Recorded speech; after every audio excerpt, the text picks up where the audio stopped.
क्या रणवीर भाई, आप आए और मेरे मेरे भाषण के अंदर देखिए लोगों ने कैसा कर दिया था।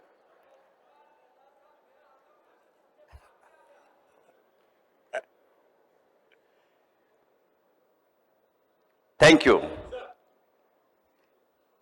रणवीर जी, आपका स्वागत है। आप अकेले आए।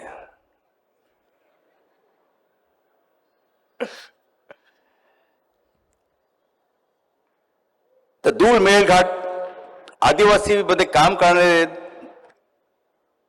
कोल्हे कार्यक्रमामध्ये आहे म्हणून मुद्दामून या कार्यक्रमाला मी या ठिकाणी उपस्थित राहिलेलो आहे। आणि निश्चितच लोकमध्ये ज्या पद्धतीने पूर्ण या समाजामध्ये काम करत असलेल्या सगळ्या लोकांची दखल घेतलेली आहे त्याबद्दल लोकमतचं खूप खूप अभिनंदन।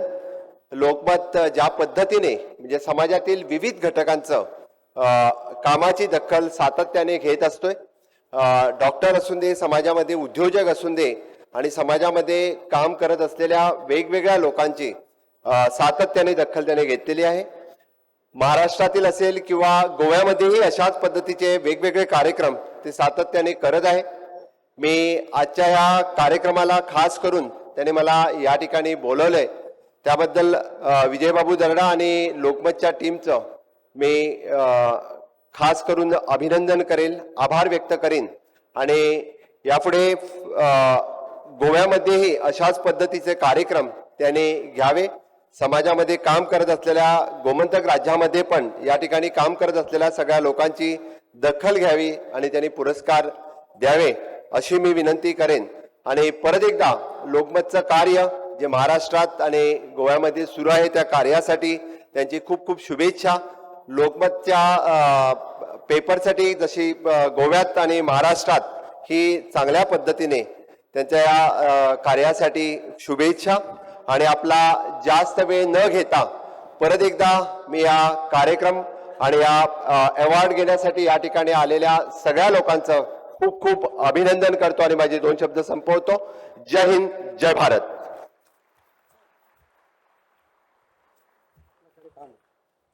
मनपूर्वक स्वागत करतो।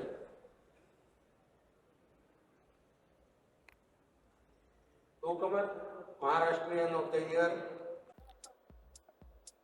आता ही सगळी मांदियाळी इथे जमल्यानंतर एक महत्त्वाचं अवॉर्ड, एक महत्त्वाचा पुरस्कार हे देणं अगत्याचं आहे।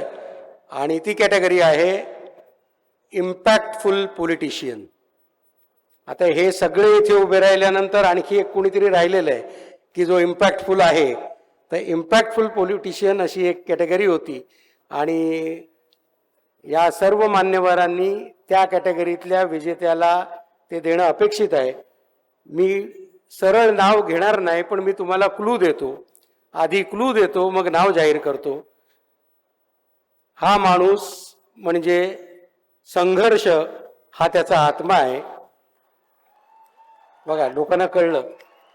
वर्ग विग्रहाच्या लढाईत तो वंचितांच्या बाजूने ठामपणे उभा असतो। निष्ठा ही त्याची शक्ती आहे आणि माणसं आणि पुस्तकं तो दोन्ही पद्धतीने चांगल्या पद्धतीने वाचू शकणारा हा नेता झुंजार आक्रमक म्हणून ओळखला जातो। नाव अर्थातच तुम्ही ओळखलंय, जितेंद्र आव्हाड।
आपल्याला 2 शब्द बोलायची विनंती आहे।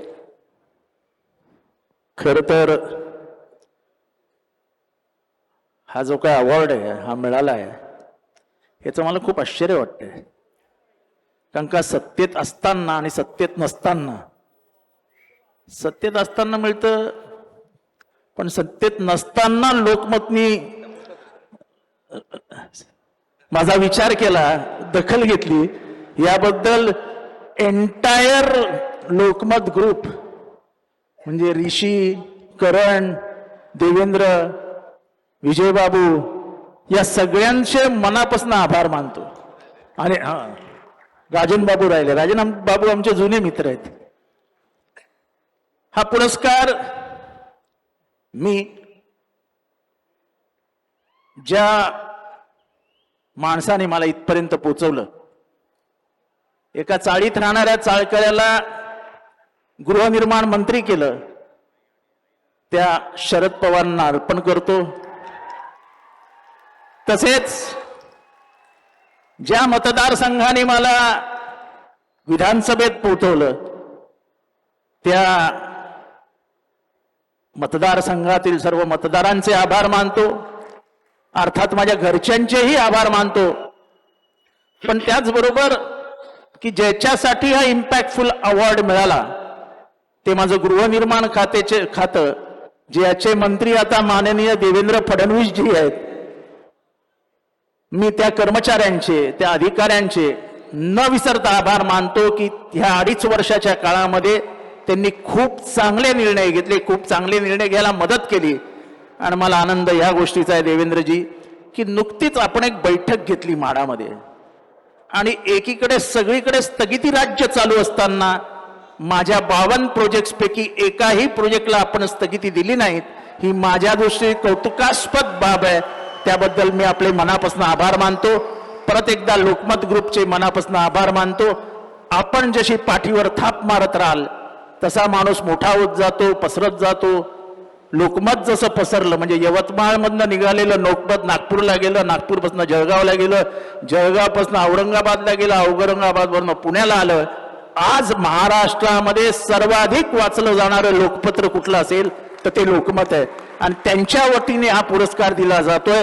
हे नक्कीच गौरवास्पद आहे. मी परत एकदा तुम्हा सगळ्यांचे, खास करून माननीय एकनाथ शिंदे साहेब, माननीय देवेंद्रजी फडणवीस, माननीय गोव्याचे मुख्यमंत्री प्रमोद सावंतजी या सगळ्यांचे आभार मानतो. भागवत कराडजी आपले आभार, नानाभाऊ आपले आभार.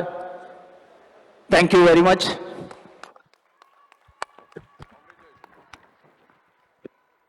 मनपूर्वक धन्यवाद. या पुरस्काराचा कार्यक्रम चालू असताना केंद्रीय अर्थराज्यमंत्री डॉक्टर भागवत कराड हे आपल्यात आले, तेही आत्ता व्यासपीठावरती उपस्थित आहेत. यांचा या पुरस्काराच्या संदर्भातला वेगळा संदर्भ असा की ज्या ज्युरी मंडळांनी हे सगळे पुरस्कारातले विजेते निवडले त्या ज्युरी मंडळाचे ते अध्यक्ष होते. त्या ज्युरीवर अध्यक्ष म्हणून त्यांनी काम केलं होतं. त्यांच्या या कामासाठी आपण टाळ्यांच्या गजरात त्यांना दाद देऊया. डॉक्टर भागवत कराड, आपले या व्यासपीठावर आणि सभागृहामध्ये मनपूर्वक स्वागत. ज्यांना इथे उभं केलंय त्यातल्या कुणी आत्ता एवढ्यात हलायचं नाही आहे, कारण ह्याच्या पुढचे 2 पुरस्कार हे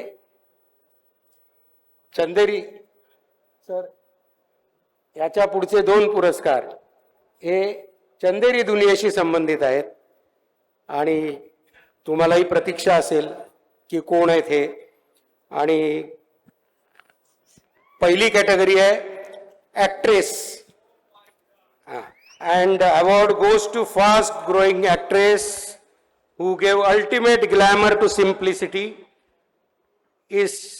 That's it, and it's none other than Kiara Advani. Wow.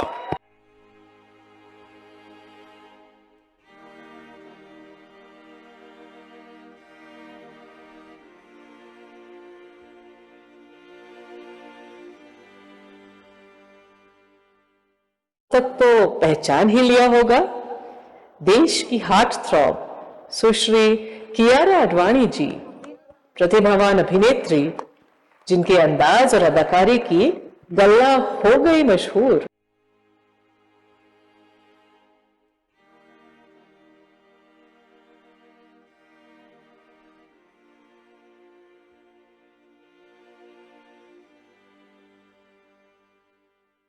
May I request our joint managing director and editorial director, Rishi Darda ji, to have a brief chat with you. Rishi Darda, Kiara, it's something all you want to yours. say You about the can award? have a brief chat with Kiara.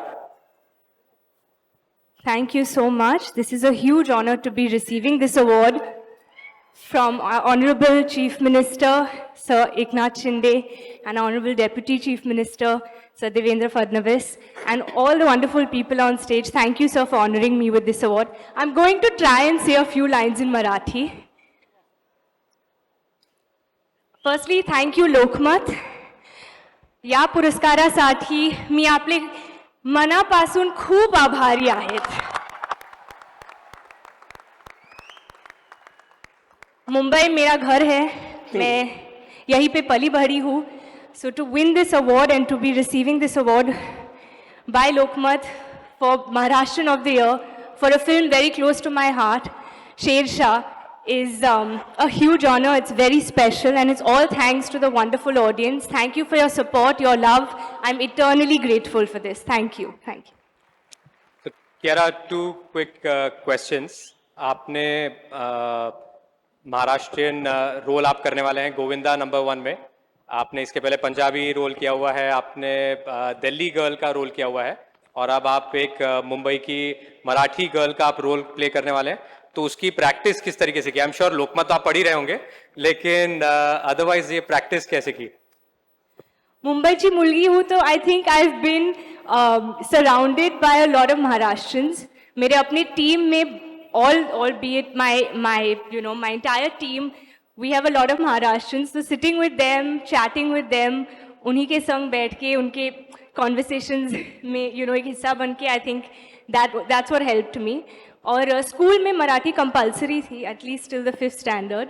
So I think somewhere that came to use. End कह रहा बहुत clearly ये साल आपका था जब बहुत सारे मूवीज नहीं चली, तब आपकी 3 बड़ी मूवीज जुग जुग जियो, भूल भुलैया और शेरशाह, तीनों ने बॉक्स ऑफिस पे बहुत अच्छा कमाल दिखाया. What next? आने वाले साल में और क्या देखने मिलने वाला है? So firstly, I think आप सभी के वजह से ये 3 फिल्मों को इतना प्यार मिला है. So thank you to the audience. I hope you all continue to support and love our films. और आगे काफ़ी कुछ है, but मैं I'll wait for the producers to announce and to share that with you. Thank you Kiara.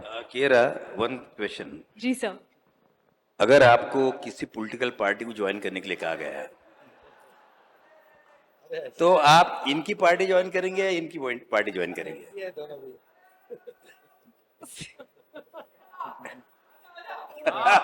सारे बोले पसारे.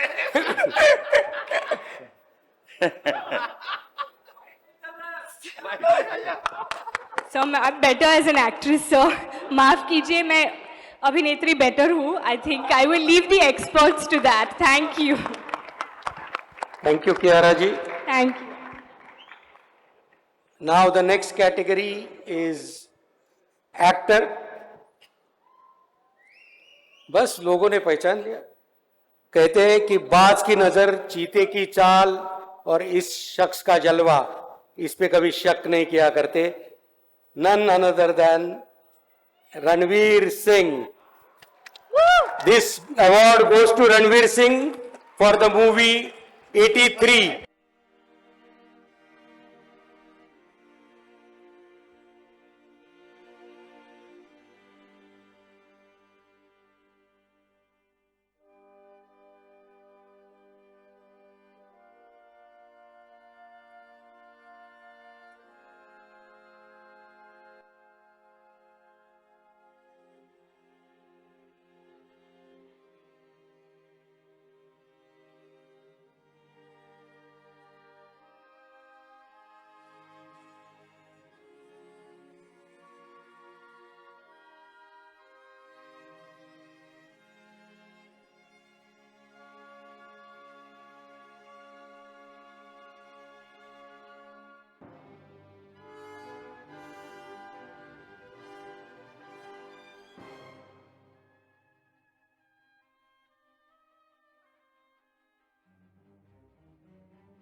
कि भाई कुछ शब्द बिल्कुल बिल्कुल. कुछ शब्द मैं बोलना चाहूंगा। पहले तो आप सभी को नमस्कार।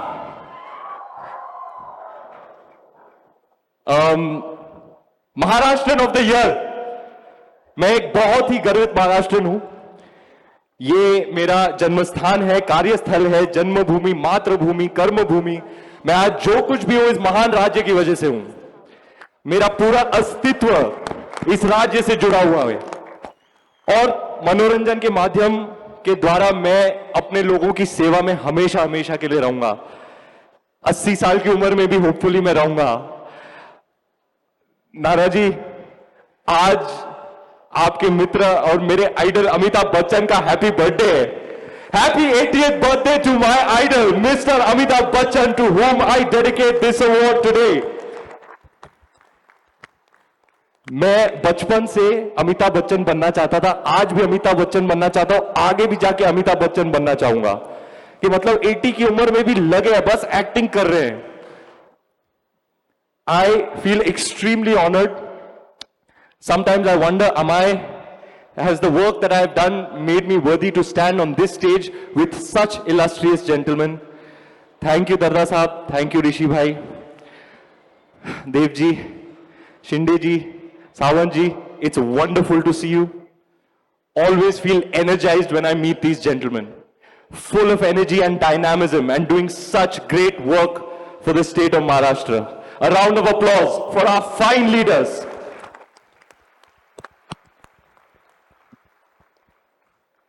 And मतलब मेरे को स्टेज दो और माइक दो और ऑडियंस दो तो मैं तो चलते रहूंगा, आखा रात में चलते रहूंगा। मेरे को किसी को रोकना, somebody will have to stop me, sir. Might be you or you.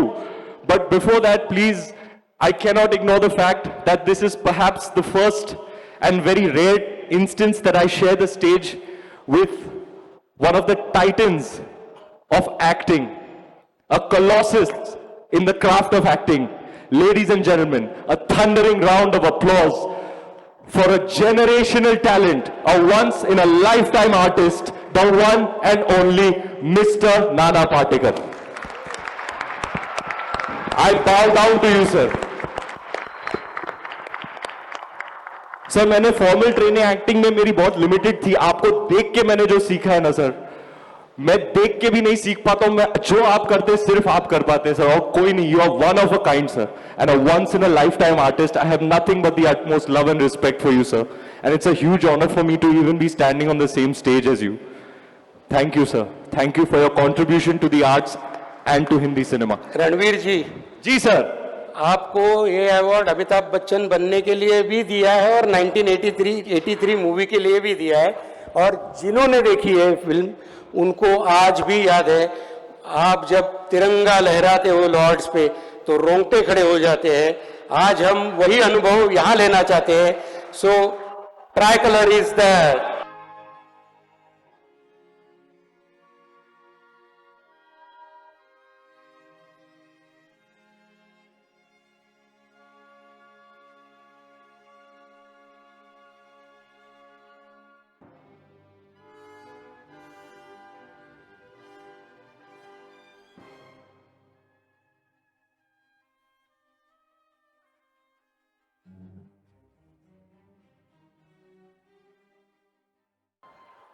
वो वाला है, मेरे को लग रहा है अभी बजेगा।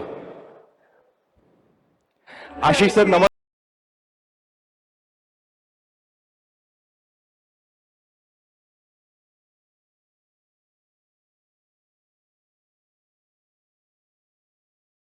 तो मैं रो रहा हूं यार, वो जीतेगा जीतेगा करो ना सर, वो सेलिब्रेटरी गाना है। Do we have this number? नहीं है। अच्छा चलो मैं गाऊंगा, आप गाइए। और आप मेरे साथ गाएंगे, गाएंगे कि नहीं? जीतेगा जीतेगा इंडिया जीतेगा, है दुआ हर दिल की, है यकीन लाखों का, जीतेगा जीतेगा। आपकी बारी। जीतेगा जीतेगा, कम ऑन, इंडिया जीतेगा।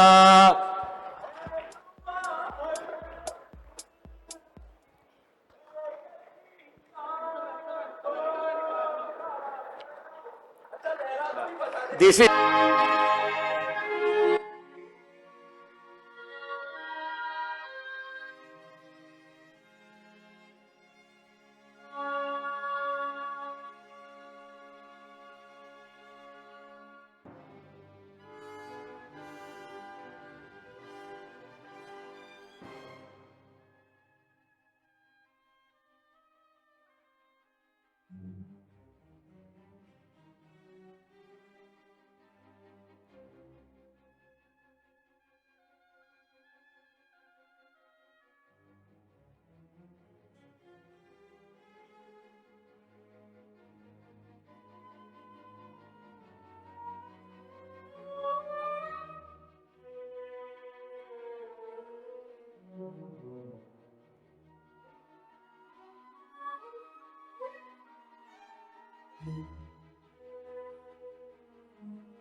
and editorial director Rishi Darda ji to Ranveer आपसे have ऐसे a भी brief कुछ भी chat पूछना, with मतलब हम लोगों ने रणवीर। ट्विटर लिंक्डइन पे डाला था कि रणवीर के साथ में इंटरव्यू है और आप कोई सवाल आप बता सकते हैं क्या? तो 80% क्वेश्चंस सिर्फ एक ही चीज के बारे में है और वो आपके एनर्जी के बारे में है। जी हाँ। एनर्जी के बारे में और आपके कपड़ों के बारे में। जी हाँ। And that's such a big plus point. I still remember, मैं आपको भी याद होगा कि one of our first awards जब हम लोग बैक स्टेज पे बैठे थे और आप आमिर खान जी का इंटरव्यू लेने वाले थे। अरे हाँ, याद आया मेरे को, first Maharashtra of the year. हाँ यस। सो बाजीराव मस्तानी के लिए आपको अवार्ड मिला था। जी हाँ, बाजीराव मस्तानी याद है? याद है आपको? गाना याद है? गाएंगे क्या मेरे साथ? 1 2 3 4 हा हा हा हा हा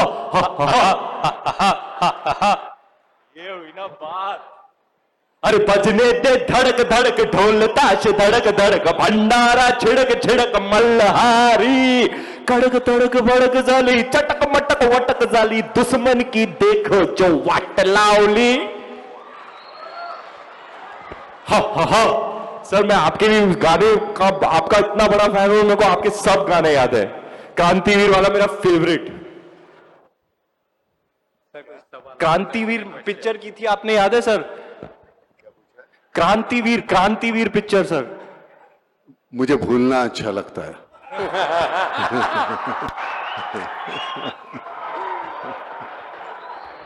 सर आपकी फिल्में हमारे दिलों में, हमारी यादों में हमेशा ताजा रहेंगी। वो डायलॉग, वो गाने, an iconic actor. I am humble to be on this stage with you sir. और एनर्जी और फैशन, हाँ जी सर, सब इसके बारे में बात करते हैं। आई होप कि आगे जाते हुए कोई मेरी एक्टिंग भी नोटिस कर ले। Your acting is the best Ranveer. इसलिए actually Maharashtra of the year में आप एक अकेले ऐसे व्यक्ति हैं जिन्हें 2 बार अवार्ड दिया जा रहा है। यस। और इसी बात पे यही है ना मेरा? Yes. क्या ये तेरा तो नहीं है ना? जाने से पहले एक बार हर हर महादेव, बोलो गणपति बप्पा। एक और बार Ganpati Bappa. Thank you everybody. Thank you. Thank you very much, Kiara, Ranveer, for being here. May I request Rajiv Poddar ji and Gautam Thakur ji to take their seat in the auditorium before we proceed to another award.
visionary industrialist. We are talking about visionary industrialist, and this award is for a person who is energetic human engine behind one of the world's greatest business stories, and he steers Tata Sons. You must have recognized who the winner is, Natarajan Chandra.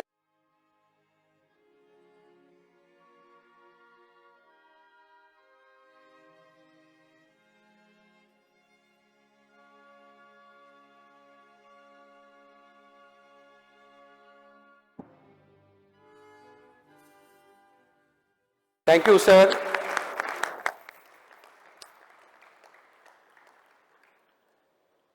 I want to thank Lokmat, Bombay and Maharashtra for this special privilege and honor. I came to Maharashtra when I was 24 in 1986. Since then, for the last 35 years, my career has been based here. This city and state has given me so much. It has made me what I am today. So I am extremely grateful to the state, to the city of Bombay and Maharashtra, and for Lokmat for recognizing and giving me this great honor. All my career has been with the House of Tatas. I joined as a graduate engineer in 1986, and all my success has been primarily due to the group, its values, and the opportunities it has given me in making me what I am today. I'm extremely grateful. Thank you. May I request all dignitaries to take a seat in the auditorium except Shri Chandrasekharan sir and Rishi Darda, because we need to hear more from you, sir. So may I request you to stay on dais for a brief interaction with our Lokmat's Joint Managing Director.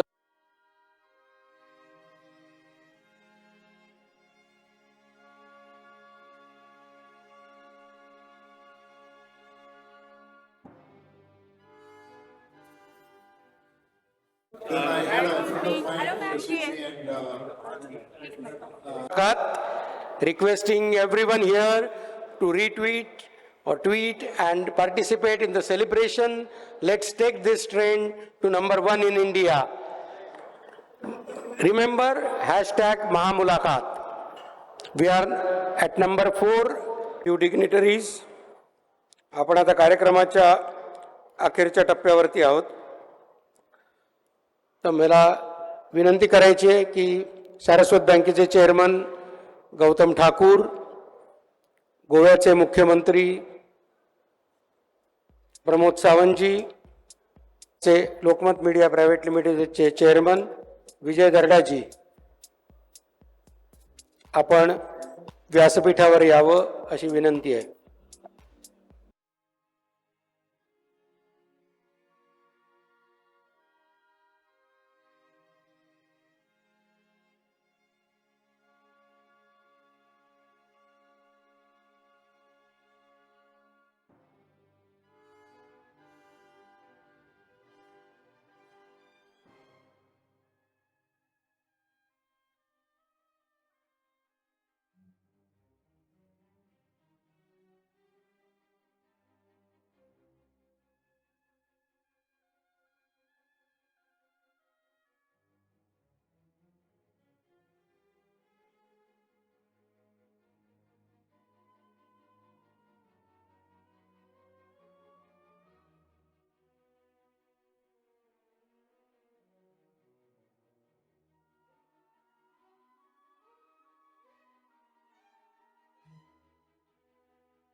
Rajan बाबू एकच त्याच्यानंतर मंगलप्रभातजी येत आहेत, त्याच्यानंतर आपण नानाजींचा सत्कार करू. तिथेच होते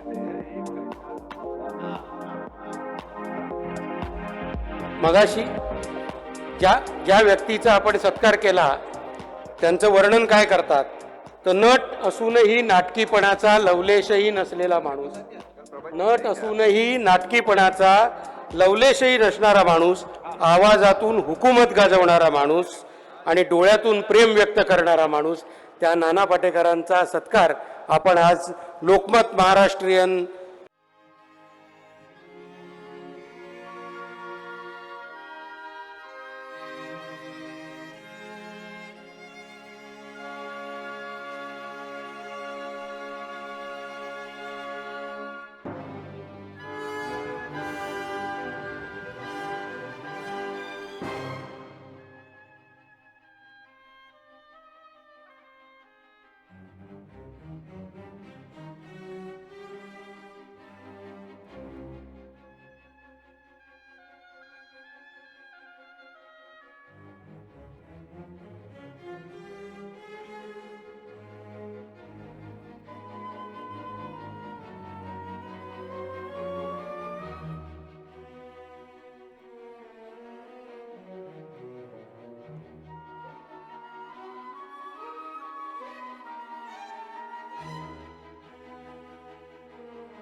आता व्यासपीठाच्या खाली बसलेल्या दोन्ही व्यक्तींना most powerful politician of the year हा पुरस्कार देऊन गौरवण्यात येत आहे. माननीय एकनाथ शिंदेजी आणि देवेंद्र फडणवीसजी, तुमच्या डावं उजवं करणं ज्युरींना जमलं नाही, त्यामुळे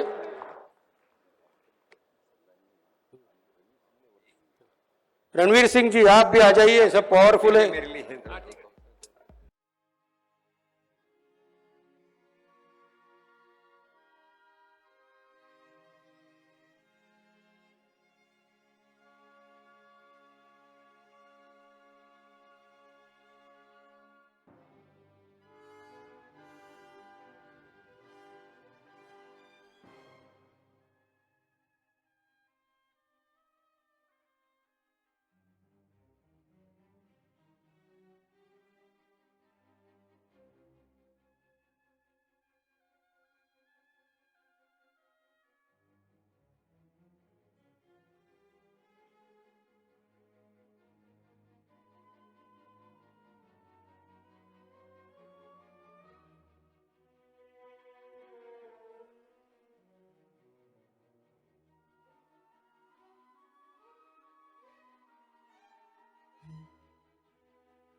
मुख्यमंत्री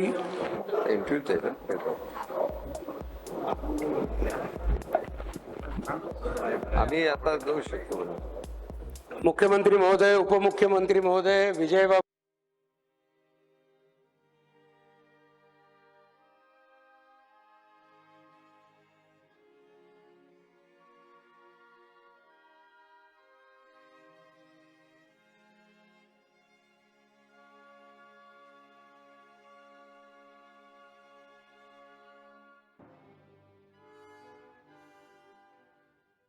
काय करतो आहोत असं म्हणतात की राजकारणातली माणसं अधिक कसदार अभिनय करत असतात. त्यामुळे हातच्या काकणाला आरसा कशाला.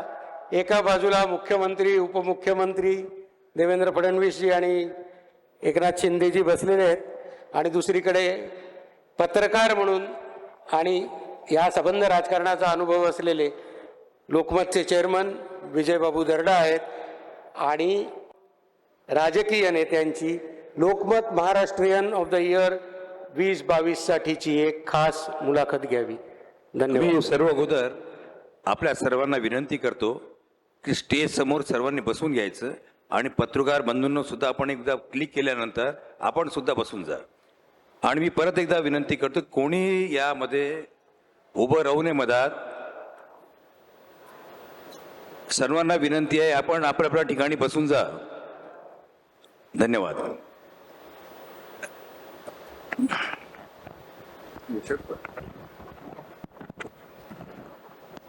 बरी आहे ना तब्येत? छान.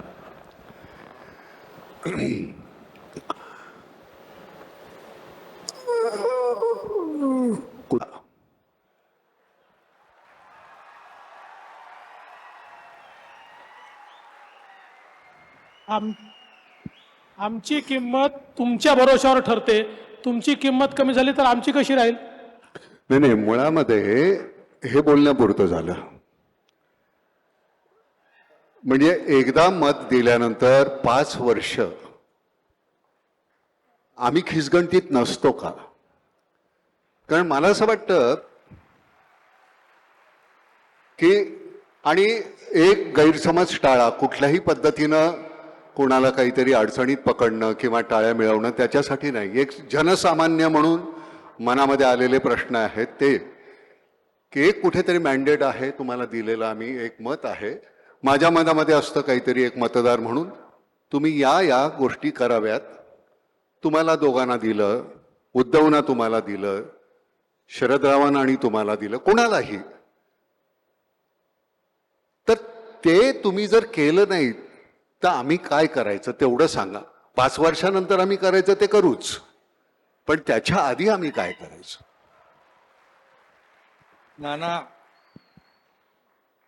नानाने भावना व्यक्त केल्या त्या अगदी बरोबर आहे. आम्ही जे 3 महिन्यापूर्वी जे केलं ते तुमचा आदर आणि मतदारांचा आदर आम्ही केलेला आहे, जो 2019ला व्हायला पाहिजे होता. कारण तुमचं म्हणणं बरोबर आहे. आम्ही शिवसेना भाजप युती म्हणून लढलो आणि सगळ्यांचंच म्हणजे मतदारांनी मॅन्डेट दिलं दोन्ही पक्षांना आणि भाजपचे 100च्या पेक्षा जास्त आले, आमचे 56 आले. सगळ्या मतदारांनाही वाटलं होतं, तुम्हालाही वाटलं असेल की मॅन्डेटप्रमाणे लोकांच्या मताप्रमाणे सरकार स्थापन होईल, परंतु दुर्दैवाने तसं झालं नाही.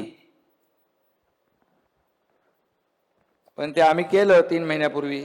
रागावू नका. 2.5 वर्ष का लागली त्याला? 2.5 वर्षामध्ये त्याला योग वेळ सगळं काळ पाहिजे ना. मध्ये कोविड होता. होय, ते निश्चितच आता होतं. आम्ही जर तिथे काहीतरी करायला गेलो होतो, यांना कोविड असताना असं का करतायत, आम्ही त्याला थोडं सांगत होतो, वेळ म्हणजे समजावून.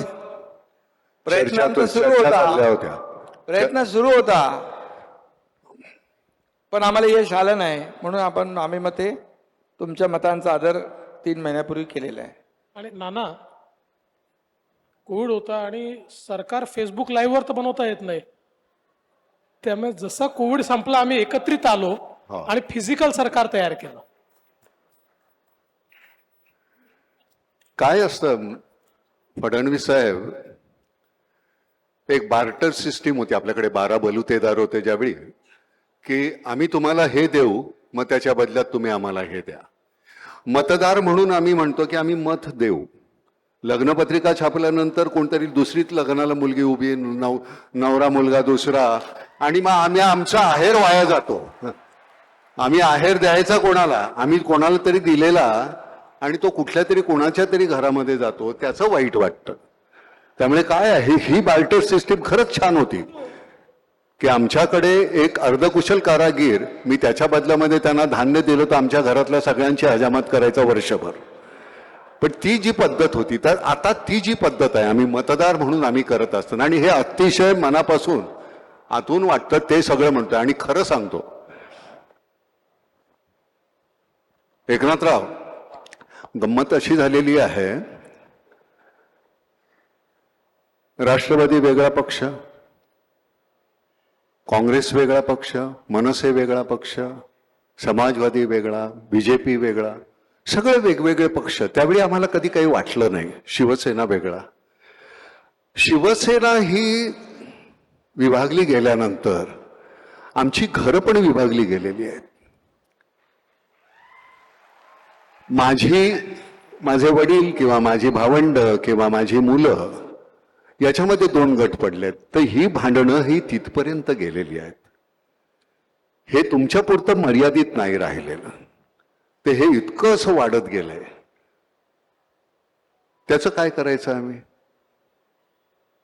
ती भांडणं तुमच्यातली कदाचित उद्या मिटतील, आमच्या भांडणाचं आम्ही काय करणार? तुम्हाला खरंच नाही. हा मग अगदी तळागाळामध्ये, गावागावामध्ये, छोट्या ह्याच्यामध्ये ही भांडणं सुरू झालेली आहेत. तुमच्याही लक्षात येत असेल ते. आणि ती जी भांडणं आहेत ती आम्ही थांबवायची कशी? उद्या तुम्ही अजून कुठल्याही पद्धतीनं मग त्याला तुम्ही राजकारण हे नाव देणार की आम्ही हे राजकारणामध्ये ही अशी कुटील नीती अमुक. आणि मला फडणवीस तुमच्याबद्दल एक अतिशय महत्वाची गोष्ट सांगायची आहे. पहिल्या वेळी तुम्ही ज्यावेळी मुख्यमंत्री झालात त्यावेळी मी तुम्हाला आवर्जून फोन करून सांगायचो की तुमचा जो स्वर आहे भाषण करताना तो इतका नका वरचा लावूया, तुम्ही असं करा. आता तुम्ही पूर्णपणे बदललेले आहात. नाना, त्याचं 100% क्रेडिट तुम्हाला जातं, 100%.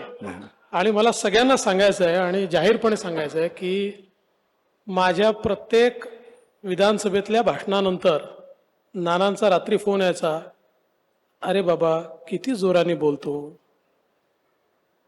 जरा श्वास घेऊन बोल, शांतपणे बोल. मी त्यांना कबूल करायचो की पुढचं भाषण माझं ऐका, आणि भाषणाला उभं राहायचो आणि पुन्हा तसाच बोलायचो. पुन्हा नानाचा फोन यायचा, पण ते हळूहळू करून मी बदललं आणि आता मला असं वाटतं पूर्णपणे बदललंय. त्यामुळे याचं 100% क्रेडिट तुमचं आहे. कुठेही श्वास न घेण्याचा अधिकार फक्त अजित पवारांना आहे. ते ज्यावेळी बोलायला लागतात, म्हणजे मी त्या सिनेमात सुद्धा म्हटलेलं आहे की गाण्यामध्ये लता दीदी आणि बोलण्यामध्ये अजित दादा, हे कुठे श्वास घेतात हे कळत नाही. पण तुम्ही खरंच ते पूर्णपणे बदलून टाकलेलं आहे. बरं, गंमत अशी आहे, तुम्हाला आता माहिती आहे, तुम्ही विदर्भातले आहात. 9 महिन्यामध्ये 1092 आत्महत्या झालेल्या आहेत. म्हणजे तुम्हाला आश्चर्य वाटेल की आपण किती सहजपणे असे बसतो, आपण सहजपणे ती बातमी वाचतो आणि पुढचं पान उलटतो. 9 महिन्यामध्ये 1092. बरं, कालचं, त्याच्या आधीचं सरकार, प्रत्येकाने एकमेकांकडे बोटं दाखवायची. मला असं वाटतं याच्याबद्दल अतिशय जाणीवपूर्वक कुठली तरी गोष्ट व्हायला पाहिजे. मुळात आपला शेतीप्रधान देश, त्याला औद्योगिक क्रांती म्हणून तुम्ही नंतर काही ज्या बदलल्या, बरं आपल्या इथे MIDC सुद्धा होतात त्या अतिशय सुपीक जागेवर, त्या जिथे रेताड जागा आहेत तिथे करा की, तिथं होईल की, म्हणजे त्या जागेचाही उपयोग होईल, तिथलं इन्फ्रास्ट्रक्चर तयार होईल. तर मला असं वाटतं एकनाथराव की हे पारंपरिक शेती करत असताना आम्हाला ती परवडत नाही आहे, हमीभाव नाही आहे. मार्केट सायंटिस्ट की मी कुठलं पीक लावायचं हे मला सांगणारी लोक पाहिजेत. आम्ही अडाणी आहोत, आम्हाला कळत नाही. वर्षानुवर्ष आम्ही तशाच पद्धतीने जगत आलेलो आहोत. आता आम्हाला ते परवडत नाही म्हटल्यानंतर आम्ही जमिनी विकत चाललोय, नंतर वेठबिगार होतोय.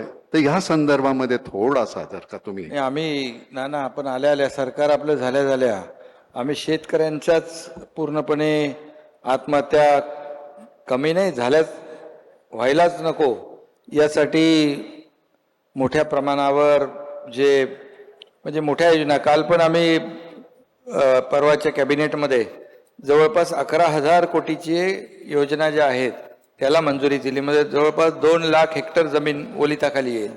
आणि जे समुद्राकडे वाया जाणारं वाहून जाणारं पाणी जे आहे हे दुष्काळग्रस्त भागामध्ये वळवण्याचा मोठा प्रकल्प देखील आम्ही हाती घेतोय, त्याबद्दल जेणेकरून शेतकरी आत्महत्या करणार नाहीत आणि त्याला शेतीला जोडधंदा थोडा पूरक धंदा त्याला सपोर्टिव्ह असं काहीतरी करता येईल का, यासाठी आमची देवेंद्रजी आमची चर्चा झाली, आमचे अधिकारी त्याच्यावर काम करतायत. आणि शेतकऱ्यांसाठी एक विशेष कृती आराखडा आम्ही बनवण्याचा एक प्रयत्न करतोय. त्यामध्ये जसं कोकण आहे, पश्चिम महाराष्ट्र, उत्तर महाराष्ट्र यामध्ये शेतकरी आत्महत्यांचं प्रमाण कमी आहे. मराठवाडा विदर्भामध्ये जे शेतकरी आत्महत्यांचं प्रमाण आहे ते अगदी खाली आलं पाहिजे, किंबहुना करताच कामा नये. एक एक जीव आमच्यासाठी महत्त्वाचा आहे. आणि देवेंद्रजी इकडे बसलेले आहेत, गेले 5 वर्ष अगोदरचे ते मुख्यमंत्री होते, त्यांनी देखील जलयुक्त शिवार योजना मोठी सुरू केली. नंतर ती आदल्या 2.5 वर्षामध्ये बंद करून टाकली. पुन्हा आम्ही आल्या आल्या ती सुरू केलेली आहे. कारण शेवटी जमीन पाण्याखाली ओलिताखाली आणणं याला आम्ही महत्त्व दिलेलं आहे. आणि शेतकऱ्याच्या ज्या काही अडचणी आहेत, मी काय आता बोलणार नाही काही, परंतु आपल्याला दिसेल की शेतकरी आत्महत्या कमी झाली पाहिजे, याला आमच्या सरकारने प्राधान्य दिलेलं आहे.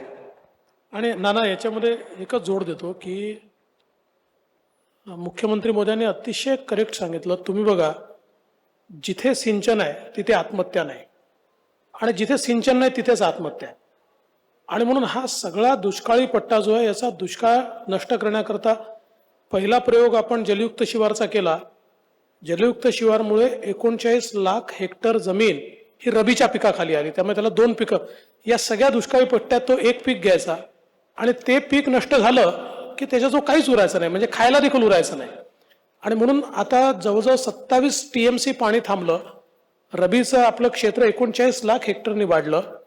आणि आमचा संकल्प आहे की एकदा हे वाहून जाणारं पाणी हे जर आपण गोदावरी खोऱ्यामध्ये आणू शकलो, किंवा जे विदर्भातलं वाहून जाणारं पाणी या गोसेखुर्दच्या खालनं ते बुलढाण्यापर्यंत आणू शकलो, तर जवळजवळ सगळा आपला दुष्काळी पट्टा जो आहे हा ओलिताखाली येईल. आणि यासोबत एक अत्यंत महत्त्वाची आता आम्ही अजून योजना सुरू केली आहे. आपल्याकडे आपण शेतकऱ्यांना अर्धे दिवस सकाळी वीज देतो आणि अर्धे दिवस रात्री देतो. त्याला साप विंचू सगळा सामना करत अर्धे दिवस रात्री काम करावं लागतं, कारण दिवसा आपण देत नाही. आणि म्हणून आता आपण 100% फिडर जे आहेत ॲग्रिकल्चर हे सोलरवर आणतोय. आणि त्याचा 2 वर्षाचा कार्यक्रम हातात घेतला. 3 वर्ष लागतील फार तर. 4000 मेगावॅटचे सोलर आपण सगळे ॲग्री फिडर करतोय. शेतकऱ्याला रोज दिवसा 12 तास वीज त्या ठिकाणी मिळेल. आणि याचं इतकं डिसेंट्रलाइज मॉडेल आपण तयार केलं आहे की मुख्यमंत्री आणि मी बैठक घेतली, आणि मग डिसेंट्रलाइज पद्धतीनं हे सोलार करण्याकरता जमिनी मिळत नाही. तर आता आम्ही योजना अशी तयार केली आहे की ज्या योजनेमध्ये जो शेतकरी त्याची जमीन किरायाने देईल, भाड्याने देईल, 2 एकर 3 एकर 5 एकर 1 हेक्टर, त्याला आम्ही साधारणपणे 60,000 ते 75,000 रुपये भाडं देणार आहोत. म्हणजे त्याला आज जेवढं पीक नाही आहे त्यापेक्षा जास्त त्याला जमिनीचं भाडं 30 वर्ष सातत्याने आम्ही देऊ. त्यामुळे त्याचं नुकसान होणार नाही. आणि त्या जमिनीवर सोलर लावून त्या संपूर्ण फिडरवरचे जेवढे शेतकरी आहेत या सगळ्या शेतकऱ्यांना आम्ही 12 तास दिवसा वीज देऊ. एकीकडे विहिरी आपण केलेल्या आहेत, पण वीज नसल्यामुळे त्याचं पीक सुकतं आहे. त्यामुळे ती 20 जर त्याला दिवसा मिळाली तर आत्महत्यांचं प्रमाण निश्चितपणे कमी होईल. निश्चितपणे ह्याला थोडासा वेळ लागेल. तुम्ही 3 वर्ष म्हणताय ते. झरीला आम्ही हा प्रयोग केला होता. लोकांची जमीन भाड्याने घेतली. तुमचं वार्षिक उत्पन्न किती आहे? 30,000. 30,000च्या बदली 60 दिले आणि ती घेतलेली त्यांची जमीन होती. तिथे आम्हाला जे वाटलं ते पीक आम्ही लावलं आणि त्याचं उत्पन्न आल्यानंतर त्यांना अजून वरचे 1.5 लाख रुपये दिले आणि आम्ही शेवग्याच्या शेंगाचंच पीक घेतलं होतं. तर मला असं वाटतं की ह्या सरता शेवटी आम्हाला मर्यादा आहेत नाम फाउंडेशनला, पण तरी सुद्धा तुमच्याबरोबर राहून जर आम्हाला काही करता आलं तर आम्हाला निश्चितपणे आनंद होईल. शिवनदी आता चिपळूणमध्ये यावर्षी अजिबात कुठेही बाजारपेठेत पाणी नाही, कुठंही काही नाही. आपण कोकणामध्ये खूप मोठ्या प्रमाणावर काम करतोय. शिवनदीचं 7 किलोमीटरचं आपण केलं आणि वशिष्ठी नदीचं आहे आणि महाडला जे आता करतोय आपले राऊत आता भेटले, मी त्यांच्याशी बोललो. तर हे आपण सरतेशेवटी समन्वयानंच होणार आहे. फक्त एकच आहे की नदीमध्ये जे पाणी सोडतात, जे कारखाने, प्रदूषण होतं, मच्छी मेली, सगळे मासे मेले आणि तरंगत आहेत, त्याच्यापुरतं ते मर्यादित राहू नये. त्यांच्यावर अतिशय कडक कारवाई व्हायला पाहिजे. बरं, सगळ्यात महत्वाची गोष्ट म्हणजे गंमत अशी आहे, अराजक हा शब्द जो आहे, रागावू नका बरं, हे राजकीय जे अराजक आहे त्याच्यानंतर एक सामाजिक अराजक येणं साहजिक आहे. त्याचे पडसाद इथे आमच्याकडे उमटणार. ते उमटल्यानंतर मग कोणी लाठ्या काठ्या बंदुका हातात घेतलं तर करायचं काय? मग राजकीय अराजक तुम्ही थांबवलं तर आमचं सामाजिक अराजक थांबेल की नाही? याला मी वेगळं राजकीय अराजकच म्हणेल. भाऊ आमचा तोळसेकर बरोबर मी परवा बोलत होतो, भाऊ माझा, आम्ही कॉलेजमध्ये एकत्र होतो. तर ही जी गोष्ट तिथे बोलत असताना म्हणला की नाना दोघं एकमेकांना पूरक आहेत, तुम्ही एकमेकांना पूरक आहेत. जसा जोडधंदा तुम्ही आता शेतकऱ्यांचा म्हणाला ते त्यांना एक पूरक असा एक धंदा पाहिजे, तसे तुम्ही दोघं एकमेकांना फार पूरक आहेत. एक अतिशय छान धोरणी आहे तुमचा. तुम्हाला खरं सांगतो, हा माणूस जो आहे हा इतकं मुद्देसूद बोलता तुम्ही. बरं, तिथं चंचू प्रवेश सुद्धा करता येत नाही की काहीतरी खोट काढता येईल का? इतकं छान सुंदर असं छान बोलू शकता तुम्ही, म्हणजे त्याच्याबद्दल वाद नाही. खरं सांगतो, भावनेचा लवलेश नसतो तिथं. 1.5% भावना आणि 98.5% तुमचं अगदी असं विशद केलेलं असतं. त्याच्या विरुद्ध हा माणूस आहे. त्यांचं फक्त भावनिक असतं, कारण त्यांचं सगळं इथून वेडात दौडले वीर मराठे सात, तसं त्यांचं आहे. त्यामुळे त्यांचा गमतीचा काय हे छान समन्वय आहे तुमच्या दोघांचा. त्याच्यातून आम्ही, म्हणजे मला कुठलंही सरकार असेल, मला सगळेच चांगले दिसतात. त्याचं कारण वाईटामध्ये चांगलं शोधायची सवय आहे. पण तुमच्याकडनं खरंच काहीतरी छान काहीतरी अपेक्षा आहे आम्हाला सगळ्यांना. काहीतरी सगळंच चांगलं मिळेल आणि त्याची खात्री आहे, नुसती अपेक्षा नाही आहे. एका जिल्ह्यापुरता एक कलेक्टर पुरतो का? मुंबईमध्ये आपले 2 आहेत, पण मुंबईत जिल्हे 2 आहेत का? अच्छा, हा. आमच्या कृषी पंडित तुमचे जे आहेत ते कुठे दिसत नाही. तो आमच्या शेतकऱ्यांना, आमच्या पारंपरिक गोष्टी करत असताना आपल्या इतकी शेतकी विद्यापीठं आहेत, पण आमचे कृषी पंडित आमच्या शेतकऱ्यांना मार्गदर्शन करताना कधी कुठे दिसत नाहीत. तर त्याच्याबद्दल जर काही तुम्हाला करता आलं तर त्या संदर्भात तुम्ही करावं. फक्त एकच आहे की मला गंमत आहे की आम्ही चव्हाट्यावर सुद्धा कधी इतकी शिवराळ भाषा वापरली नाही. इतकं छान शिवराळ पद्धतीनं ऐकायला मिळतं ना हल्ली, मला इतकं बरं वाटतं. वा वा वा वा, आपल्यापेक्षा काय हे काही फारसं काही वेगळं नाही आहे. किती शिवराळ भाषा, म्हणजे एक तुम्ही,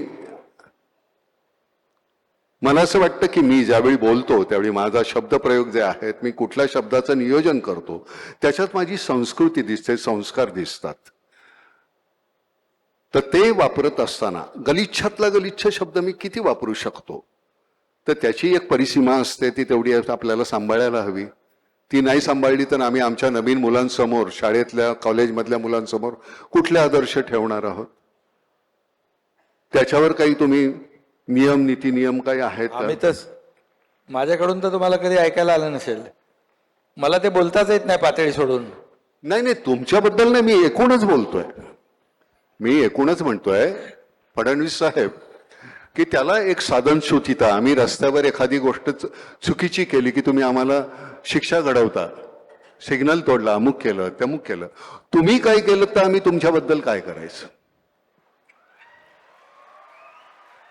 अनपार्लमेंटरी शब्दाचा उपयोग ज्यावेळी तुम्ही करता त्यावेळी तुम्हाला, आता तुमच्या मिसेस जाताना म्हणली चांगलं खोदा त्यांना, म्हटलं तुम्ही करताय ते कमी आहे का, आत्ता त्या मला जाताना म्हणाल्या. पण मी तर खरं सांगतो की हे तुम्ही ज्यावेळी चुकीचं बोलता आम्हाला नाही का वाईट वाटत, आम्हाला नाही का त्याचा त्रास होत की आम्ही कुणाच्या हातामध्ये सत्ता दिलेली आहे हे आमच्यावर राहत. बरं सत्ता म्हणजे तुम्ही लोकसेवक आहात हो, तुम्ही राज्यकर्ते नाही आहात. आम्ही तुम्हाला निवडून दिले कारण आम्हाला आमच्यामध्ये तेवढी पात्रता नाही आहे, आम्ही नाही करू शकत हा कारभार. आम्ही तुम्हीच चालवा आमच्यासाठी आणि तो आमच्यासाठी चालवत राहा. एकनाथराव तुम्ही नुसती म्हणाल होत्या, बोला. नाही, अगोदर तुम्ही जे म्हणालात ना ते 2.5 वर्षाच्या पूर्वी आपल्याला जाणवलं असेल, पण आम्ही 3 महिन्यानंतर, आम्ही राज्यकर्ते नाही, शासन प्रमुख नाही, आम्ही या राज्यातल्या जनतेचे सेवक म्हणून काम करणार आहोत, सेवक म्हणून. नाही त्याची खात्री आहे, म्हणूनच हे इतकं मी सहजपणे बोलतोय. गंमत काय पण माहिती, जनतेमध्ये आम्ही जेव्हा जातो तेही काही लोकांना पटत नाही, रुचत नाही, त्याला काय करायचं. नाही गंमत काय झाली माहितीये का, त्या दिवशी फडणवीस साहेब, आम्ही एक अशी सहज कुठेतरी गोष्टी ऐकत असताना एक गोष्ट छान ऐकली बरं का. आपल्या इथे ती पद्धत नाहीये, पण परदेशी राजा राणी गेले होते, फिशिंगसाठी निघाले.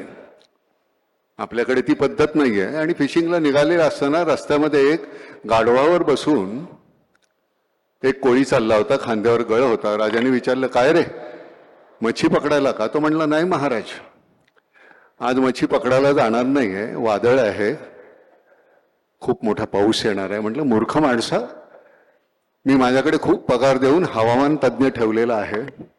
त्यांनी सांगितलं तुम्ही जा खुशाल, काही होणार नाहीये. राजा पुढे गेला, खूप वादळ झालं, पाऊस आला, त्रेधा तिरपीट झाली. राजा दरबारात गेला, प्रधानाला सांगितलं त्या माणसाला आणा बघू, हवामान तज्ज्ञाला त्या लाद घालून हाकलून लावा आणि त्या कोळ्याला बोलवा आणि त्याला अपॉइंट करा. कोळी आला, तो म्हणला, महाराज मला यातलं काही कळत नाही हो. तो म्हणलं, मग त्या दिवशी कसं सांगितलंस पाऊस येणार, वादळ होणार? तो म्हणला, माझ्या गाढवानं कान खाली टाकले की मला कळतं पाऊस येणार वादळ होणार. तर म्हणलं, मग ठीक आहे, गाढवाला अपॉइंट करा. म्हणजे राजेशाही गेली, लोकशाही आली, पण ती अपॉइंट करण्याची पद्धत काही गेलेली नाही अजून. ही जी गंमत आहे, अरविंद इनामदार आमचे जे कमिशनर होते, त्यांची एक पद्धत होती बोलण्याची, या देवा, कसं काय देवा, काय आणू का तुम्हाला, काय देवा.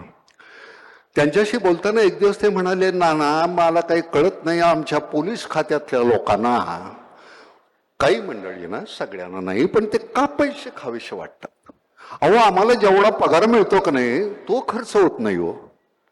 त्या माणसाची म्हणजे शेवटपर्यंत अरविंद इनामदारांच्या घरी ब्लॅक अँड व्हाईट टीव्ही होता, अरविंद इनामदार गेले तेव्हा सुद्धा. तर ही आपल्याकडे अशी माणसं आहेत. लालबहादूर शास्त्रींच्या घरी ज्यावेळी त्यांचे मित्र पैसे मागायला गेले, मला एक 200 रुपये पाहिजे, त्यावेळेचे 200 रुपये, लालबहादूर शास्त्री म्हणले, माझ्याकडे नाही आहेत एवढे पैसे. त्यांची बायको म्हणाली, नाही माझ्याकडे आहेत. तिने 200 रुपये दिले काढून. शास्त्रीने विचारलं, तुझ्याकडे एवढे पैसे आले कुठून? ती म्हणली, नाही, दर तुम्ही पगारातून देताना त्यातले 5-10 रुपये मी वाचवते.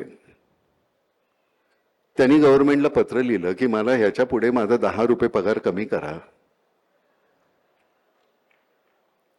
यशवंतराव चव्हाण गेले त्यावेळी त्यांच्या खात्यावर 25,000 रुपये नव्हते. आपल्या मंत्र्यांच्या, म्हणजे साधा आपला नगरसेवक आज निवडून आला की पुढच्या वर्षी तो कोट्याधीश असतो, त्याची चौकशी का नाही होत? म्हणजे मला कळतं की हा भ्रष्ट आहे, पण तुमच्या का नाही लक्षात येत? त्याच्यावर कारवाई व्हायला पाहिजे की नाही एकनाथराव? म्हणजे तुम्ही मी 100 रुपये आल्यानंतर 30 रुपये इन्कम टॅक्स भरतोच, 18 रुपये तुम्ही अजून जीएसटी घेता. हे सगळं आम्ही केल्यानंतर सुद्धा आमच्या चौकशा होतात, तुमच्या का नाही होत? मला असं वाटतं की भ्रष्टाचार ही केवळ राजकारणच नाही, आपल्या संपूर्ण व्यवस्थेला लागलेली कीड आहे. आणि दुर्दैवाने ही संपवायची असेल तर खूप सामूहिक प्रयत्न करावे लागतील.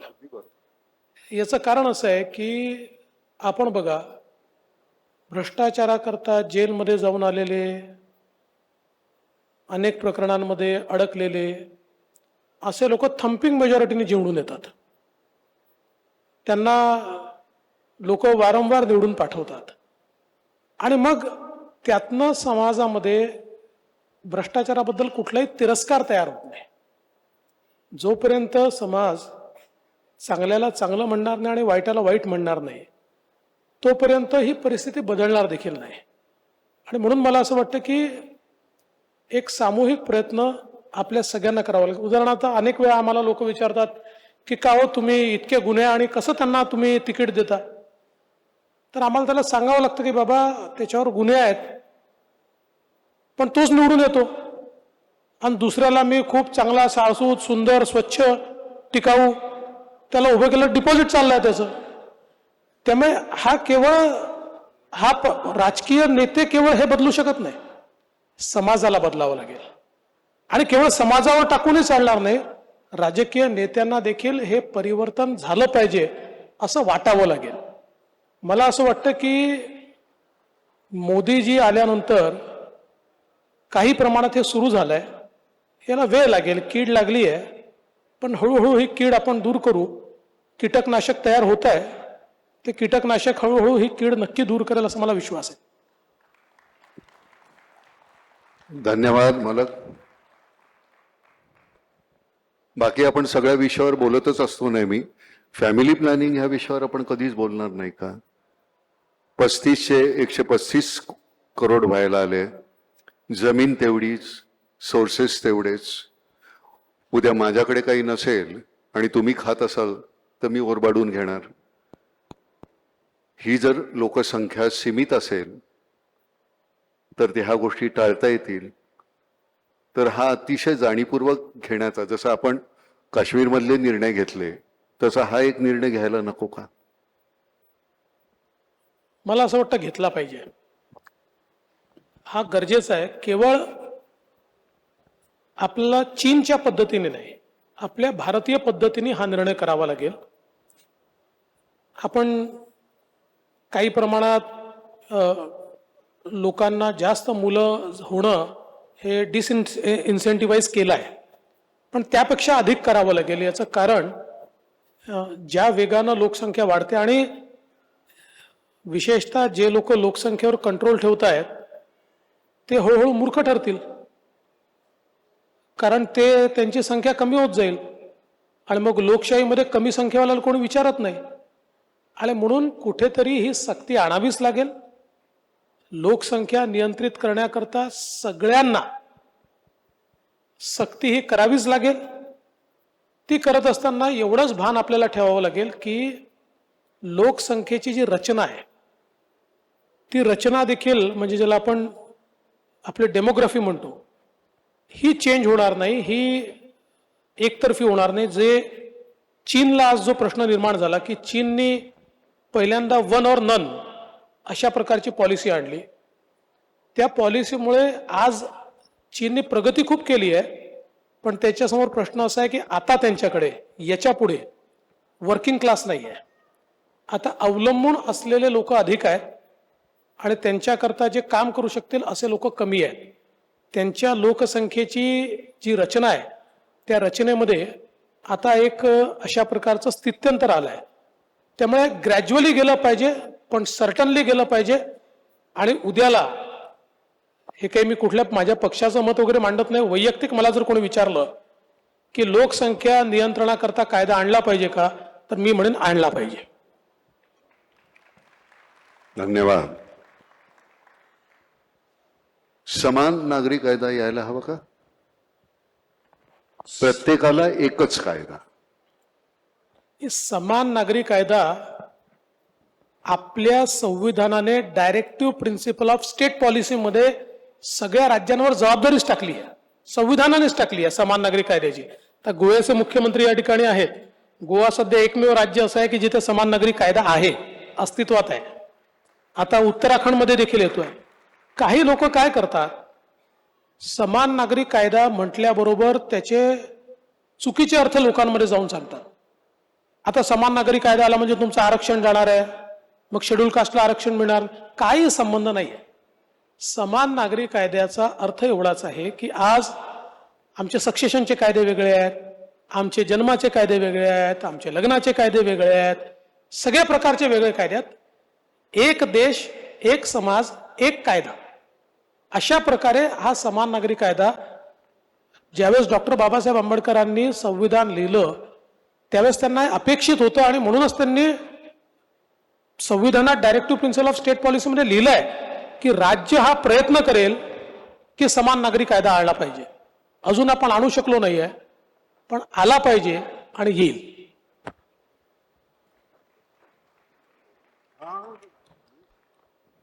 तुम्ही बोलत नाही म्हणून मी बोलत राहिलो. मी मधात बोलत नाही. आशा आहे का? मी मधात बोलत नाही. होय का? माझा पहिला प्रश्न माननीय मुख्यमंत्री शिंदे साहेबांना आहे. शिंदे साहेब, पवार साहेब, काँग्रेस, उद्धव ठाकरे साहेब मैदानात असताना आपण हा नवीन इतिहास कसा रचलेला जरा लोकांना सांगा.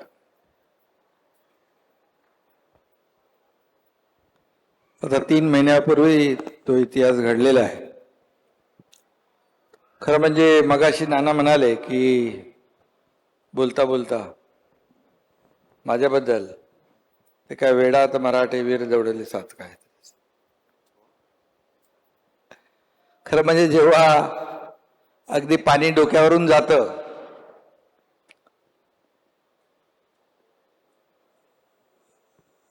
आणि त्यावेळेस किंबहुना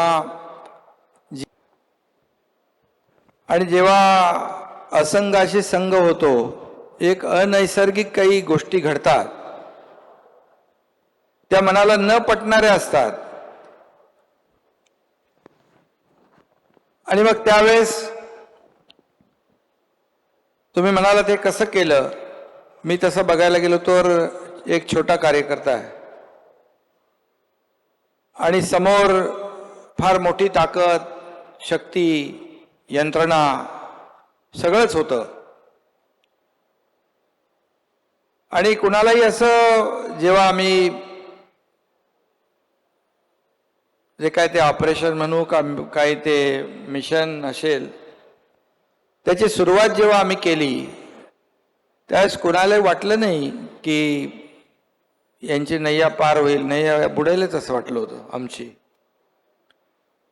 कारण एकीकडे सगळंच होतं आणि मलाही वाटलं नाही की याच्यामध्ये काय होईल काय माहीत नाही. परंतु माझ्याबरोबर जे माझे सहकारी आमदार होते त्यांना दररोजचा जो काही त्रास होत होता, त्यांच्या मतदारसंघामध्ये असेल, अधिकारी असतील, त्यांच्या मतदारसंघात मतदारांना त्यांनी शब्द दिलेला ती कामं असतील, हे सगळं जेव्हा असह्य होऊ लागलं, आघाडीतले जेव्हा नेते त्यांच्या मतदारसंघामध्ये नारळ फोडू लागले, निवडून आलेला आमदार आमचा आणि पराभूत झालेला आमदार त्यांचा, तिथे त्यांना जाऊन मदत करणे, उद्घाटन करणे, भूमिपूजन करणे, पुढचा आमदार राष्ट्रवादीचाच, पुढचा आमदार काँग्रेसचाच जाहीरपणे सांगणे, ह्या सगळ्या गोष्टी जेव्हा घडू लागल्या त्यावेळेस आमदारांनी मला वारंवार ते सांगत होते. आता काही आमदार सांगतात की मी, काही म्हणतात की एकनाथ शिंदे घेऊन गेला, पण इकडे उलट झालेलं आहे. त्याला माझ्या बाजूला बसलेले देवेंद्रजी साक्षीदार आहेत. आणि जेव्हा असह्य झालं, पुढचं जेव्हा त्यांचं राजकीय जे काही करिअर आहे तेच त्यांचं धोक्यात आलं आणि काही गोष्टी ज्या आहेत सहन करण्याची एक मर्यादा असते, तो तिथपर्यंत माणूस मर्यादेत सहन करू शकतो. वारंवार देखील आम्हाला काय असं काय जे आम्ही केलं त्याचं काय आम्हाला खूप आनंद आणि खूप आनंदाच्या उकळ्या फुटल्यात नाना असं नाही आहे. ज्या पक्षामध्ये आम्ही इतके वर्ष काम केलं, जे रक्ताचं म्हणजे रक्त आटवलं, घाम गाळला, आयुष्यभर फक्त पक्ष एके पक्ष, नेता एके नेता, आणि कधी कुठेही घरादाराचा त्याची पर्वा केली नाही. घरातून निघाल्यानंतर पुन्हा घरी येऊ की याची शाश्वती नसायची. आणि अशा परिस्थितीमध्ये आमच्या कुटुंबाने देखील खूप सॅक्रिफाईस केलं, प्रत्येकाच्याच.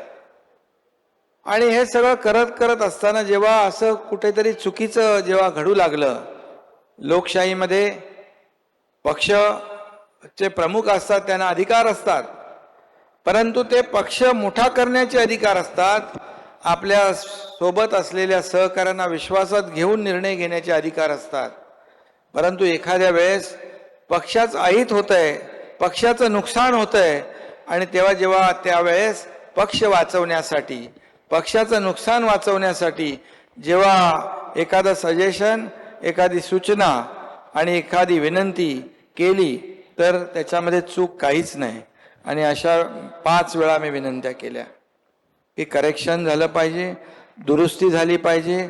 लोकांचा जो काय 2019ला जी आपण चूक केली आहे ती सुधारली पाहिजे. संधी अनेक वेळा आल्या होत्या, परंतु दुर्दैवाने ते केलं गेलं नाही. त्याच्या खोलात मी आज जात नाही, कारण त्या गोष्टी मला आणि त्यांनाच माहीत होत्या. आणि मग शेवटी ठरवलं, मग आता एकनाथ शिंदे हा कार्यकर्ता बाळासाहेबांचा आहे, आनंद दिघे साहेबांच्या सोबत मी काम केलेलं आहे. काय होईल माहित नाही मला, पण आता लढायचं. लढून काय होईल ते होऊ दे, लढून शहीद झालो तरी चालेल, पण लढाई लढायची असा निर्णय घेतला आणि हे मोठं काम आम्ही केलेलं आहे. बाजूला होताना देवेंद्र फडणवीसांशी बोलणं झालं होतं का काही? हा, आम्ही संपर्कात होतो ना. हा, संपर्कामध्ये होतो. हा. कारण शेवटी आमचा संपर्क आजचा नाही ना. नाही 5 वर्षापूर्वीपासून 5 वर्षाचं सरकार जे होतं आधी शिंदे साहब, काम केलेलं आहे. शिंदे साहब, आप देवेंद्र फडणवीस जी को कितने साल से जानते हैं? बहुत सालों से जानते हो. जब भी वो विधायक थे, मैं भी विधायक था, वो अपोजिशन में हम लोग साथ ही में काम किया है, और बाद में हम लोग सरकार में आए तो मैं उनके साथ मंत्री के. नहीं, मैंने ये सवाल इसलिए पूछा आपसे कि देवेंद्र जी ने, मतलब देवेंद्र जी किसी को समझ में नहीं आता, उनके पेट में क्या है, वो क्या करना चाहते हैं, उनके चेहरे पे भी पता नहीं चलता है. हे शरदरावांबद्दल बोलायचं लोक पूर्वी. नहीं, आपका अनुमान गलत है. आता शरदराव जे आहेत, शरदराव जी आहेत, नानांनी बरोबर सांगितलं. तर जे मोठमोठाले इथे राज्य करते आहेत, विशेष रूप से जैसा इन्होंने शरदराव जी का नाम लिया, शरदराव जी है, कांग्रेस है, शिवसेना है, इनको समझ में भी नहीं आया कि कब ये चलेंगे करके. देखो, इसमें क्या विश्वास की बात है, और मैं एक बार किसको विश्वास दिलाता हूं वो पूरा करता हूं. कमिटमेंट एक बार मैंने करने के बाद, कमिटमेंट मैं जब कमिटमेंट करता हूं तो मैं खुद की भी नहीं सुनता हूं. तो इस पे से एक सवाल मेरे दिमाग में ये आया कि कमिटमेंट की जो बात कही आपने, मुंबई ये देश की आर्थिक राजधानी है, देश विदेश के लोग यहां पर आते हैं, लेकिन इस शहर की व्यवस्था ऐसी है कि यहाँ के रास्ते अगर आप ढूंढने जाओगे तो बिना खड्डे का एक भी रास्ता नहीं मिलेगा. तो मैं ये जानना चाहता कि इस खड्डे में कौन सी पार्टी खत्म होंगी और कौन सी पार्टी जिंदे रहेगी? नहीं, इसके आपने जो सवाल पूछा है बहुत ही बराबर सवाल पूछा है, क्योंकि पिछले कई सालों से यह मुंबई के खड्डे जो है लोगों को तकलीफ दे रही है. आप भी बहुत छापते हो खड्डे, 3000 खड्डे हैं, फिर 1000 खड्डे दुरुस्त हो गए, मीडिया भी दिखाती है सब। लेकिन मैं आपको कहूँगा, जब हमारी सरकार बन गई, पहले मैंने क्या काम किया, मैंने कमिश्नर चहल को बुलाया, मैं बोले भाई कितने किलोमीटर रोड है, बोले 1900 किलोमीटर रोड है। तो बोले ये क्यों खड्डे हो रहे, पैसे नहीं क्या, बोले है पैसे। तो बोले इसको कंक्रीट के क्यों नहीं करते हो, तो बोले करते हैं ना हम लोग हर साल 50 किलोमीटर। भाई क्यों, डामर के रास्ते करते हो, हर साल खड्डे होते हैं, फिर रिपेयरिंग होता है, क्या कॉन्ट्रैक्टर लोगों के लिए आप दुरुस्ती का काम करते हो क्या, रिपेयर का काम? तो बोले नहीं।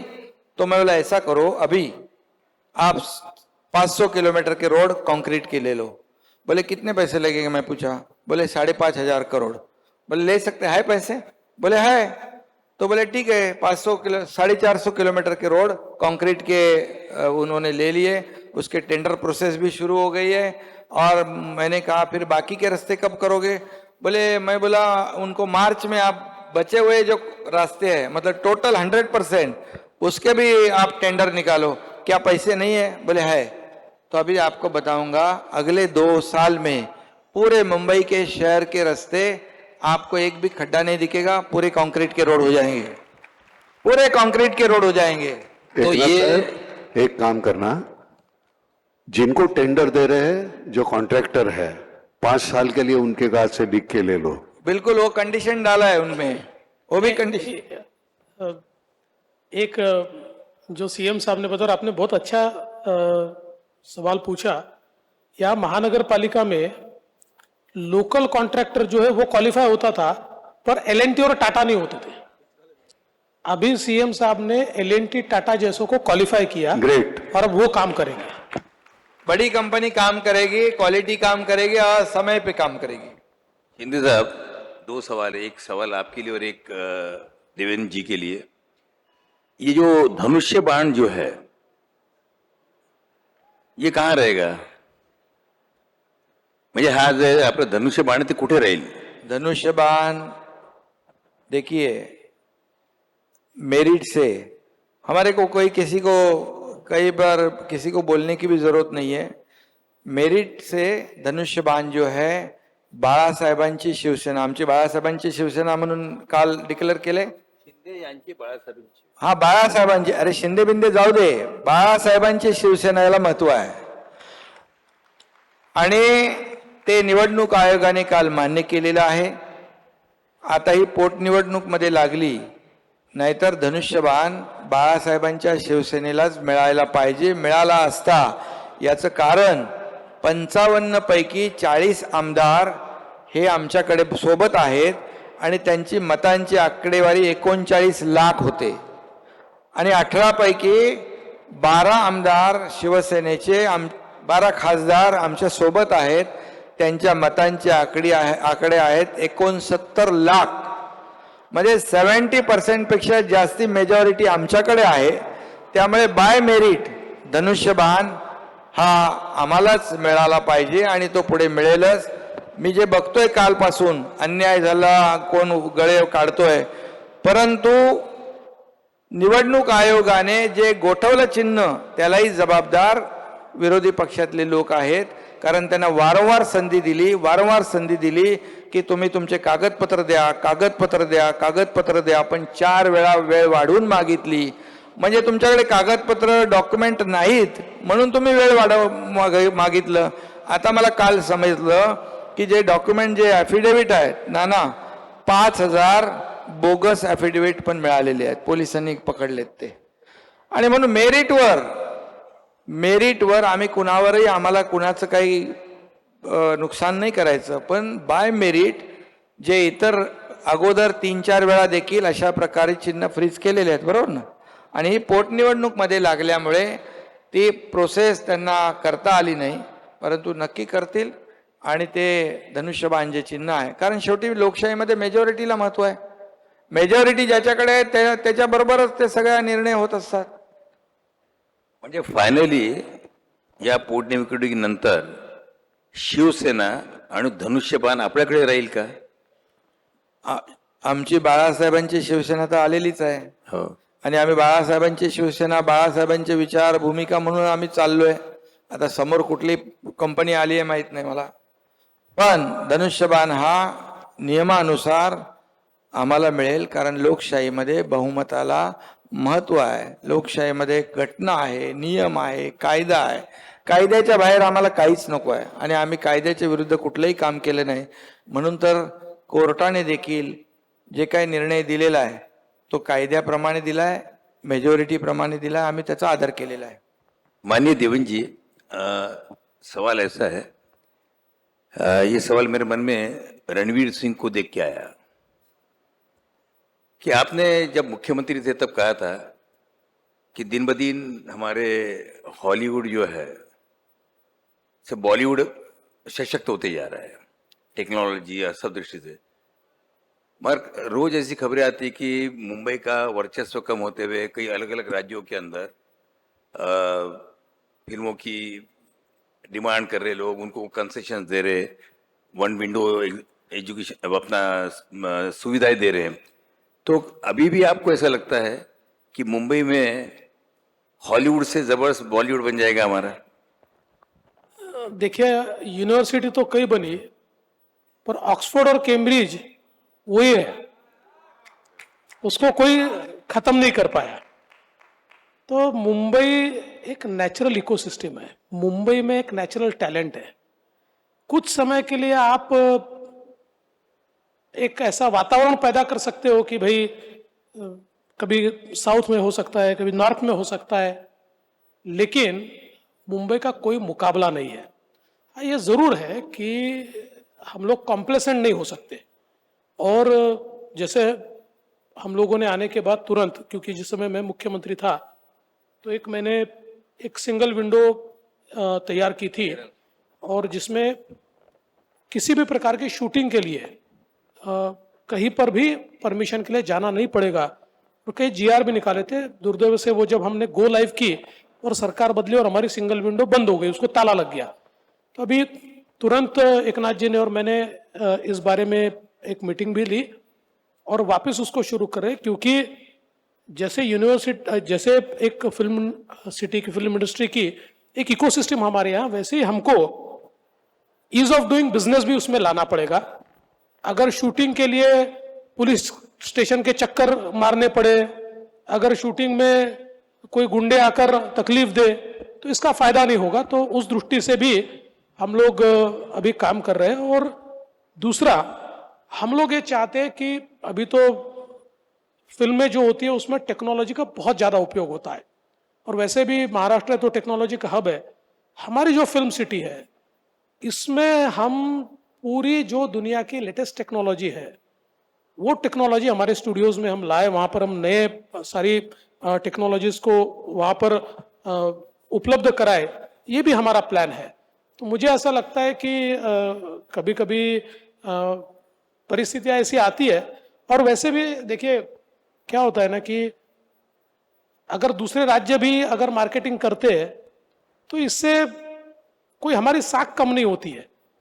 ये तो एक प्रकार से मार्केट एक्सपांड हो रहा है, वो लोग भी करें। मतलब उसके वजह से प्रॉब्लम ये हुआ कि यहाँ का जो डायमंड बुर्ज है वो गुजरात चले गया जी। डायमंड बुर्ज जो है यहाँ पर वो गुजरात चले गया। उसके बाद में अभी इंडस्ट्री जो है यहाँ की काफ़ी, जो महाराज किया आने वाली थी यहाँ किया नहीं आई और कहीं चलेगी मोटर की। उसके बाद में अभी हाल ही के अंदर जिसको लेके काफ़ी अखबारों में आ रहा है, तो अगर एक के बाद अगर सारी इंडस्ट्री चली जाती रहेगी तो उससे कैसा होगा? आप दोनों मिलके क्या सोच रहे हो उसको रोकने के लिए? पहली बात तो वापिस आपको कहना चाहता हूँ कि विथ ऑल ड्यू रिस्पेक्ट, जरूर सूरत में डायमंड बुर्ज तैयार हुआ, पर आप मुंबई के किसी भी डायमंड के व्यापारी को पूछिए, डायमंड इंडस्ट्री वाले यहाँ बैठे हुए हैं, वो कहते हैं हमारी अगली पीढ़ी वहां जाने को तैयार नहीं, सबको मुंबई में ही रहना है और मुंबई में ही हमको व्यापार करना है। तो ये देखिए क्या होता है कि रहेंगे नहीं, व्यापार भी यही है, कहीं नहीं जाएगा। आज भी सबसे ज्यादा एक्सपोर्ट भारत डायमंड बुर्ज अपने बाजू में ही है, वहीं से देश का सबसे बड़ा एक्सपोर्ट हम करते हैं, वहीं से करते हैं। और मैं कहता हूं देखिए ये इंडस्ट्री इधर चली गई उधर चली गई, मैं आपको आंकड़ों के साथ बताता हूं 2014 से लेकर 2019 तक महाराष्ट्र एफडीआई में नंबर 1 रहा, इन्वेस्टमेंट में नंबर 1 रहा। नंबर 1 यानी कितना?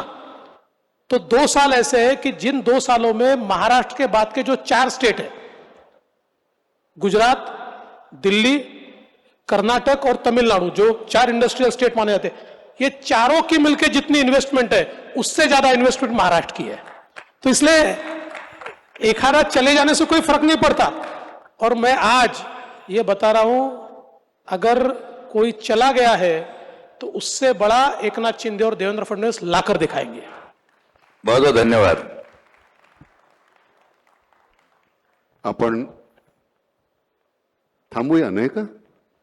कारण काय सगळ्याच प्रश्नाची उत्तरं तुम्ही छान दिल्यात. आता आम्ही फक्त वाट पाहणं आमच्या नशिबी आहे, तेवढे आम्ही पाहणार आणि निश्चितपणे तुम्ही काहीतरी छान करणार. एकनाथराव, तुम्ही ज्या पद्धतीनं मांडता हल्ली ना, म्हणजे एक तर पहिल्यांदा तुम्हाला कधी यापूर्वी ऐकायला मिळालं नव्हतं आम्हाला, पण ज्या पद्धतीनं तुम्ही बोलता म्हटल्यानंतर गुणनाई वाण काहीतरी लागलेला दिसतोय पलीकडचा.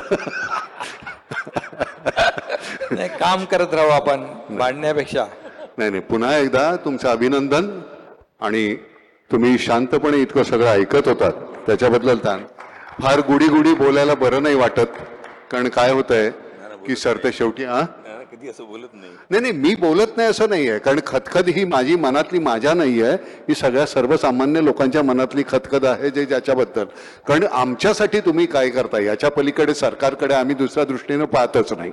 आम्ही करतोय, आम्हाला काय मिळतंय एवढंच आम्हाला पाहिजे. आमची 2 वेळची भ्रांत आहे, तेवढी तुम्ही पुरी करा. धन्यवाद. तुम्हाला सुद्धा धन्यवाद. एक दोघांना 1 मिनिटाची एक विनंती आहे की इथे जे आपण आपल्या पश्चात आम्ही IPS आणि IAS जे ज्यांनी चांगलं काम केलं त्यांना अवॉर्ड दिलेला आहे. जर ते या सभागृहामध्ये असतील ज्यांना अवॉर्ड मिळालेला, विजय बाबू, तर ते आता सर्व अवॉर्डीज मागे आहेत, त्यांना पुढे बोलवतोय, त्यावेळेला त्यांची भेट होईलच तिथे. ओके, धन्यवाद. रणवीर सिंह जी, राजन बाबू जी, पीयूष बंसल जी, आप मुझे दिख रहे हैं और कोई अवॉर्डीज में होंगे तो प्लीज डायस पे आ जाइए, बाकी के पीछे से आ रहे हैं.